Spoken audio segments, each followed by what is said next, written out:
Então, ou seja, vocês têm uma tarefa falando sobre isso. Isso é baseado num artigo da Wikipédia. Eu coloquei para vocês comentários, fiz uma espécie de análise, fiz para vocês uma espécie de... fui bastante detalhista para vocês, né? Bastante detalhista com vocês, né? Mas só uma curiosidade, essa minha chega que eu comprei, né? O Sherlock Holmes, eles falam... todo pesquisador, né? Ele gosta de um cafezinho. Acho que eu falei, pesquisador, a máquina toma informação, você coloca café na maquininha e vira... Tinha uma frase antigamente que falava isso, que matemática, a máquina transforma café em teorema. Então, você tem aqui o pesquisador, ele é o cafezinho, né? Aí aqui tem aqui o Sherlock Holmes, ele fala o seguinte, que elementary, my friend, desculpa, em português, né? Elementar, meu amigo, siga o rastro de café. Então, todo pesquisador fede de café. Então, um cafezinho faz bem. Então, ou seja, basicamente, está na Wikipedia, né? Eu criei para vocês, vou deixar para vocês o link. Eu criei um livrinho para vocês, né? Na Wikipedia vocês conseguem criar livro. E o livro é um conjunto de artigos que vocês podem ler. Alguns artigos estão anexados no curso, né? Vocês podem ter acesso. A Wikipédia é livre, coisa e tal. Talvez no futuro eu lance algum livro, alguma coisa, mas lá já tem outros materiais. Então, esse diagrama não foi feito por mim, foi feito por outra pessoa, mas eu gostei dele.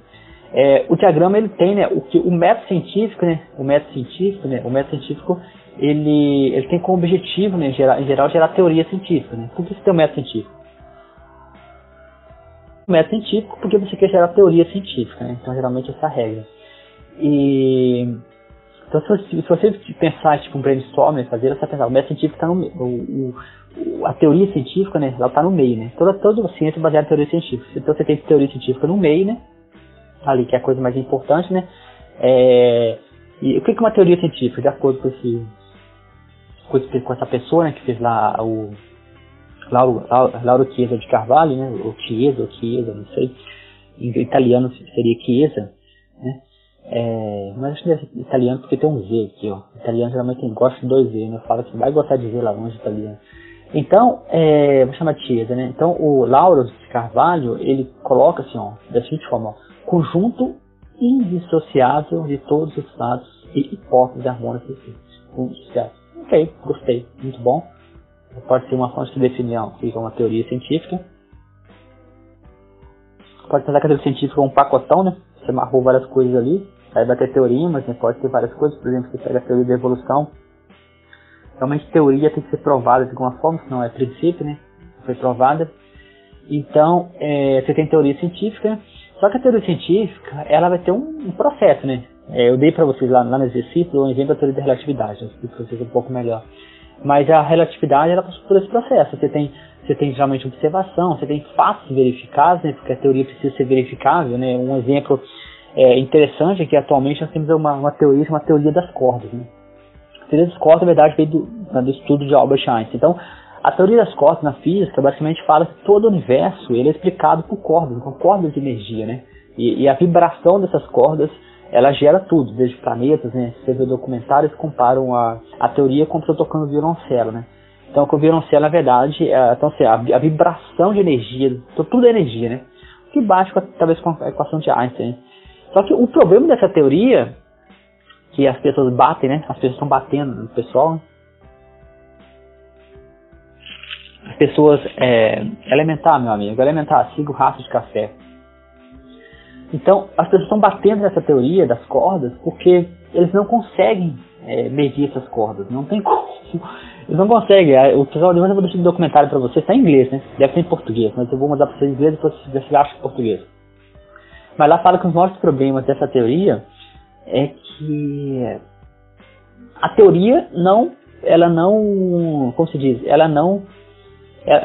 você não tem como verificar a teoria.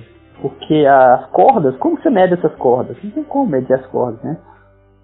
Você não consegue. Então, essas cordas que vibram, que formam energia, não conseguem ser medidas. Então, ou seja, são fatos verificáveis, né? Senão ela não é método científico, né? Você tem que verificar os fatos. Por exemplo, eu dou esse exemplo para vocês, eu acho, um dos exercícios que eu passo para vocês. Tem um livro que chama Erros Foram Cometidos, mas não eu, né? O livro fala sobre ressonância, sobre psicologia, ele fala sobre ressonância cognitiva. O que é ressonância cognitiva? Ressonância cognitiva é quando você inventa alguma coisa para justificar um erro seu. É o que a gente faz muito, né? Só que no livro ele comenta um exemplo antigo da psicologia, né? Que a psicologia, na verdade, ela veio de Freud. O Freud era bastante especulativo, fazia muitas especulações.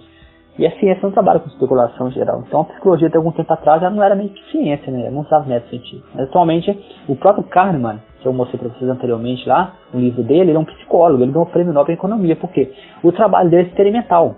Então você percebe que o livro dele é cheio de experimentos, né?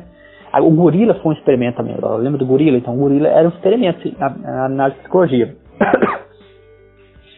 Então, ele dá um exemplo lá que chama de o experimento de memórias falsas. Né? O que são memórias falsas? Durante um bom tempo, né, eu acho que foi especulação do Freud, né, que as pessoas levaram mais a sério o que o Freud falou, não somente com especulação. Então as pessoas falavam da seguinte forma, ó. As pessoas falavam da seguinte forma. Se você tiver um trauma, quer dizer que você sofreu um abuso na infância. Trauma, abuso na infância. Então aí você ia para o consultório do psicólogo, né? Você ia para o consultório do psicólogo, os psicólogos faziam várias perguntas, só que você não achava trauma nenhum. Então a única justificativa que ele achava é que se você não tem trauma, você está com memórias reprimidas, né? Só que aí assim, esse é um buraco sem fundo, porque se você não tiver trauma nenhum, talvez você esteja triste porque você está triste, nós seres humanos somos malucos, né? Se você estiver triste porque você está triste, ele vai continuar cavando o buraco para achar o trauma. Então, ele chama de memória falsa porque as pessoas criavam essa memória falsa. Porque você fazia tanta pressão que a pessoa criava memória. A interrogação a interrogação muitas vezes acho que isso é até proibido, né? De policiais, quando o policial te pressiona, entendeu? Pressiona te atacando, né? Você acaba às vezes até confessando. Por quê? Não, porque ali ele está forçando, ele está assumindo que você cometeu o crime. Então não tem uma forma de fazer o contrário. Então, no caso da memória falsa, não tinha uma forma de você provar que a memória não existia. Só provava que a memória existia. Então, realmente era um buraco sem fundo. Então, por isso que a psicologia não era considerada um método científico, porque ela não tinha, em situações, a forma de se provar a falsibilidade. Então, você não podia verificar os fatos, né? Não tinha como verificar os fatos. Tem uma reflexão interessante, que aparece em muitos vídeos, aparece um vídeo, né? Você deixa eu ver esse vídeo, né? Que eles falam